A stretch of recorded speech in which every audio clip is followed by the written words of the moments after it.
जय श्री श्याम। एक ऐसे भक्त की कहानी जिसके जीवन में अंधेरा ही अंधेरा था, पर बाबा श्याम ने अपनी एक किरण से सब कुछ रोशन कर दिया। मोहन पेशे से किसान था। एक झोपड़ी में अपनी पत्नी और दो बेटियों के साथ रहता था, पर लगातार 4 साल तक सूखा पड़ने के कारण पूरा खेत दरार में बदल गया। मोहन हर दिन आकाश की तरफ उम्मीद से देखता और बाबा श्याम से यही प्रार्थना करता कि खेत को फिर से हरा भरा कर दो, पर बारिश की एक बूंद नहीं। तालाब कुएं सभी सूख गए। गांव के अधिकतर पुरुष शहर की तरफ पलायन कर गए मजदूरी करने।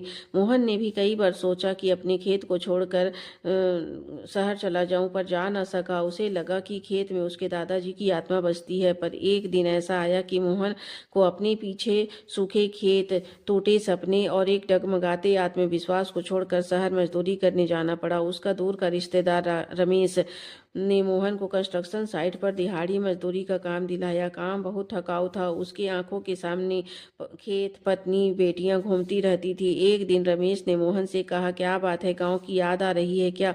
मोहन ने कहा, गांव की नहीं बाबा, श्याम की याद आ रही है। गांव में था तो हर महीने दर्शन को जाता था। रमेश ने कहा कि वो तो मन में बसते हैं, फिर भी इतनी याद आ रही है तो एक बार चला जा दर्शन को।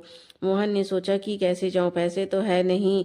जो थोड़े बहुत पैसे जमा हुए थे, शहरी परिवेश में रहने के कारण उसकी तबीयत बिगड़ गई थी। इलाज में वे खर्च हो गए। वह पूरी तरह निराश हो गया था। शहर में पैसे बच नहीं रहे। गांव में खेत, पत्नी, बच्चे सब अकेले हैं। वह बहुत बेचैन होकर पैदल ही गांव के लिए निकल गया, पर उसे कोई होश नहीं था। वह बाबा श्याम के मंदिर पहुंच गया। तब उसे लगा कि यह कैसे हुआ, मैं तो गांव के लिए निकला था।